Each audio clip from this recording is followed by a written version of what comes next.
New Zealand की team को one day series में 3-0 से करारी शिकस्त देने के बाद टीम इंडिया अब टी20 सीरीज के लिए तैयार है।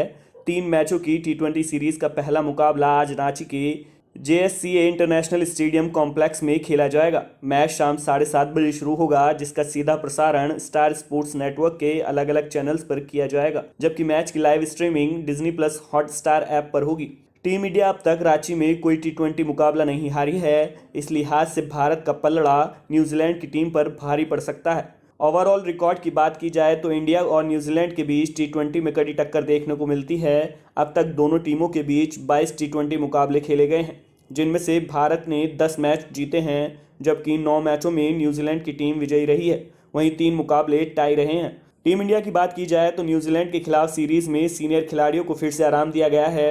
रोहित शर्मा की गैर मौजूदगी में हार्दिक पांड्या टीम की कमान संभाल रहे हैं, जबकि सूर्य कुमार यादव उप कप्तान है।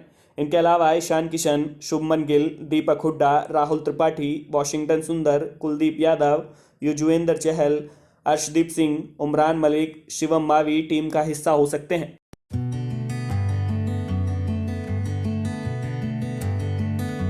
कॉनमैन सुकेश चंद्रशेखर से जुड़े 200 करोड़ रुपए के मनी लॉन्ड्रिंग केस में ट्रायल का सामना कर रही एक्ट्रेस जैकलीन फर्नांडिस को कोर्ट से बड़ी राहत मिली है। दिल्ली की पटियाला हाउस कोर्ट ने विदेश जाने की अनुमति दे दी है। दरअसल बॉलीवुड एक्ट्रेस जैकलीन ने दुबई जाने के लिए कोर्ट में याचिका दायर की थी।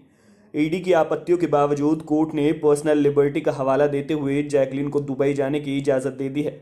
सुनवाई के दौरान ईडी ने कहा कि जैकलीन ने पहले भी बहरीन में मां से मिलने की इजाज़त मांगी थी, जिसको कोर्ट ने खारिज कर दिया था। उसके बाद 16 जनवरी को दुबई जाने की इजाज़त मांगी और बिना उचित वजह बताए याचिका को वापस ले लिया था, और फिर 27 से 30 जनवरी तक दुबई में पेप्सिको के इवेंट में जाने की इजाज़त को लेकर याचिका लगाई है। ईडी ने जैकलीन की याचिका का विरोध करते हुए कहा कि उन्हें दुबई जाने की इजाज़त नहीं दी जानी चाहिए, क्योंकि वहां पर भी अपराध किया गया है। उसको लेकर जांच लंबित है। इसके अलावा जांच एजेंसी ने कहा कि जांच अभी महत्वपूर्ण मोड पर है। जैकलीन के वकील ने कहा कि कोर्ट की तरफ से जो भी शर्तें लगाई गई हैं उसका हमने पालन किया है। जैकलीन के वकील ने कहा कि गुरुवार को ही जैकलीन ऑस्कर के लिए नॉमिनेटेड हुई हैं। अगर दुबई जाने की इजाज़त नहीं मिली तो उसका सीधा असर ऑस्कर को लेकर भी होगा। जैकलीन फर्नांडिस के वकील ने कहा कि अगर दुबई जाने की इजाज़त नहीं मिली तो उसे पेप्सिको के बीच उनके करार पर असर पड़ेगा।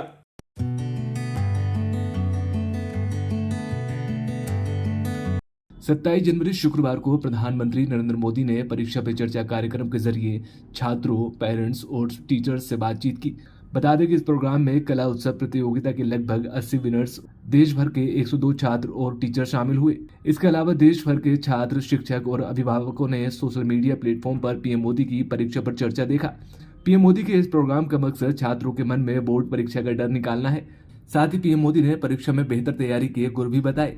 वहीं पीएम मोदी ने छात्रों से कहा कि पहले काम को समझिए, हमें जिस चीज की जरूरत है उसी पर फोकस करना चाहिए। अगर मुझे कुछ अचीव करना है तो मुझे स्पेसिफिक एरिया पर फोकस करना होगा। ऐसा करना चाहिए, वैसा करना चाहिए, ये करना चाहिए, वो नहीं करना चाहिए। कृपा करके उसको बंधनों में मत बांधिए। आप मुझे बताइए, कोई ये फरमान निकाले कि अब पतंगों को, पतंगे बोलते हैं ना, हैं? पतंगों को यूनिफॉर्म पहनाएंगे तो क्या होगा? क्या होगा? कोई लॉजिक है क्या? हमें बच्चों का विस्तार होने देना चाहिए।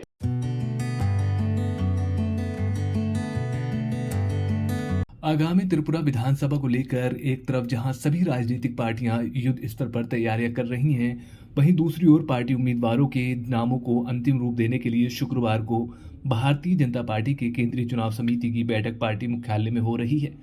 बताया जा रहा है कि बैठक में पीएम मोदी भी मौजूद हैं। पीएम मोदी के अलावा बीजेपी राष्ट्रीय अध्यक्ष जेपी नड्डा, केंद्रीय गृह मंत्री अमित शाह, केंद्रीय रक्षा मंत्री राजनाथ सिंह के साथ पार्टी की सीईसी के अन्य सदस्य भी मौजूद हैं। बैठक में बीजेपी की त्रिपुरा इकाई कोर के समूह के सदस्य भी शामिल हैं। बता दें कि इससे पहले गुरुवार को उम्मीदवारों के नामों पर चर्चा के लिए जेपी नड्डा, अमित शाह, त्रिपुरा के मुख्यमंत्री माणिक साहा, बीजेपी के प्रदेश प्रभारी महेश शर्मा और राज्यसभा सदस्य बिप्लब देब समेत कई नेताओं ने देर रात तक एक बैठक की थी।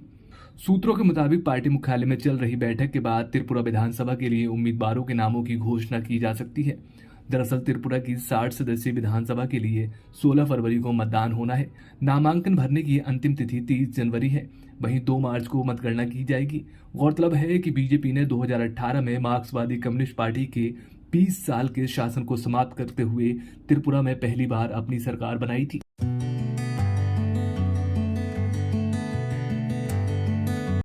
कांग्रेस की भारत जोड़ो यात्रा को कश्मीर घाटी में एक शुक्रवार को कुछ समय के लिए रोक दिया गया था। दरअसल कांग्रेस नेताओं ने आरोप लगाया था कि राहुल गांधी की सुरक्षा से समझौता किया गया था।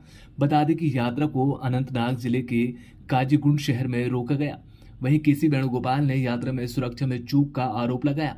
कांग्रेस के वरिष्ठ नेताओं के आरोपों के बाद राहुल गांधी को एक कार में ले जाया गया। कांग्रेस ने कहा कि भारत जोड़ो यात्रा को रोक दिया गया है क्योंकि यात्रा को और सुरक्षा प्रदान नहीं की गई।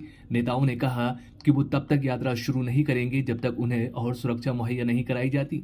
अधिकारियों के मौके पर पहुंचने और सुरक्षा व्यवस्था का जायजा लेने के बाद यात्रा फिर से शुरू हुई, लेकिन यात्रा में राहुल गांधी शामिल नहीं हुए। आज काफ़ी बड़ा रिसेप्शन यात्रा के शुरुआत में हुआ। टनल के बाद जो पुलिस अरेंजमेंट था वो बिल्कुल कोलैप्स कर गया और जो पुलिस वाले क्राउड को कंट्रोल करते हैं, रस्सियों को मैनेज करते हैं, वो या चले गए या दिखे नहीं। तो मेरी जो सिक्योरिटी डिटेल थी उन्होंने हमें कहा कि हमें आगे नहीं चलना चाहिए, इसलिए हम नहीं चल पाए। एडमिनिस्ट्रेशन की जिम्मेदारी है कि जो क्राउड कंट्रोल होता है, पुलिस का जो रोल होता है उसको गारंटी करें। मुझे मालूम नहीं क्यों हुआ।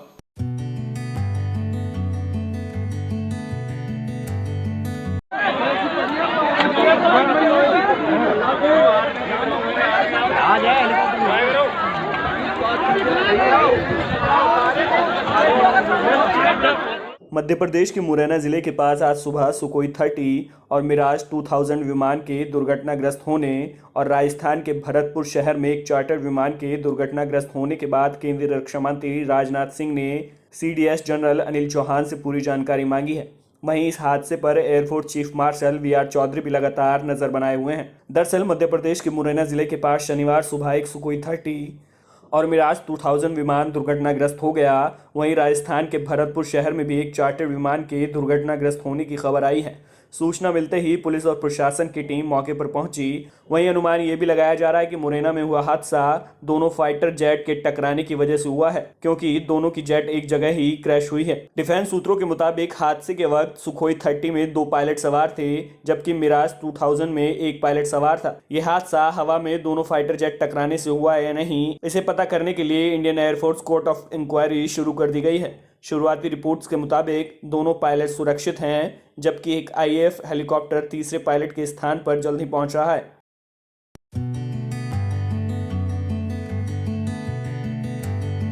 27 जनवरी को जम्मू कश्मीर में कांग्रेस की भारत जोड़ो यात्रा में राहुल गांधी की सुरक्षा चूक का मामला सामने आया था, जिसके बाद राहुल गांधी ने यात्रा में शिरकत नहीं की थी। राहुल ने मीडिया से बात करते हुए पुलिस की सुरक्षा में चूक की बात कही थी, जिसके बाद बीजेपी ने शुक्रवार को भारत जोड़ो यात्रा के दौरान पुलिस सुरक्षा प्रबंध ध्वस्त हो जाने के आरोपों को अनर्गल करार दिया। साथ ही दावा किया कि यात्रा को सुर्खियों में बनाए रखने के लिए कांग्रेस ओछी और घटिया राजनीति कर रही है। सबसे पहले तो ये सारे आरोप जो कांग्रेस पार्टी और राहुल गांधी लगा रहे हैं, उनका खंडन करते हुए बिल्कुल स्पष्ट हो गया है, ये सारे बयान आरोप अनर्गल हैं और ये प्रतीत होता है कि इस पे ओछी और घटिया राजनीति करी जा रही है। और यहां पे ये कहना भी आवश्यक है, बार बार जब इस तरह के बयान राहुल गांधी द्वारा और कांग्रेस पार्टी द्वारा दिए जाते हैं तो एक बात स्पष्ट हो जाती है, भारत जोड़ो यात्रा जो कि केवल सुर्खियों में बनी रहे, इसलिए इस तरह से जगह जगह पर यह कह दिया जाता है कि जो सुरक्षा थी वो पर्याप्त नहीं थी।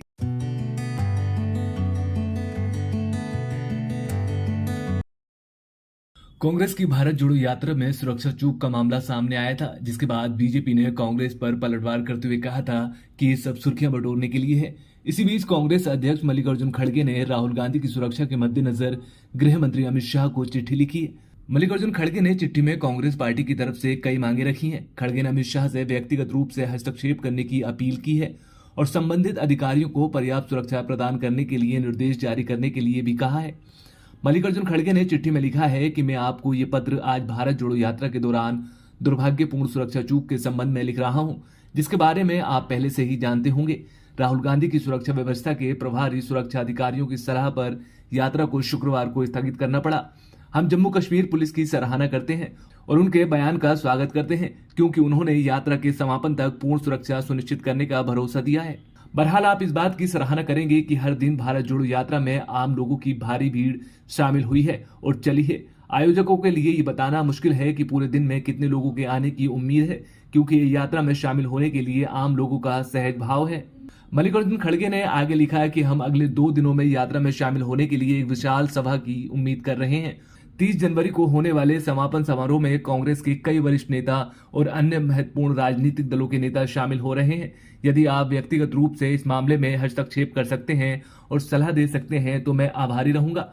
संबंधित अधिकारियों को यात्रा के समापन तक पर्याप्त सुरक्षा प्रदान करने का निर्देश जारी करें।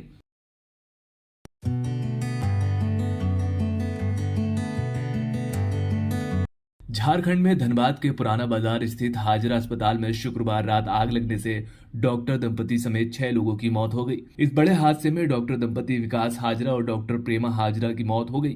बताया जा रहा है कि शॉर्ट सर्किट के कारण दूसरी मंजिल में आग लगी और धीरे धीरे अस्पताल की पहली मंजिल को अपनी चपेट में ले लिया। बताया जा रहा है कि हादसे के समय ज्यादातर लोग गहरी नींद में थे।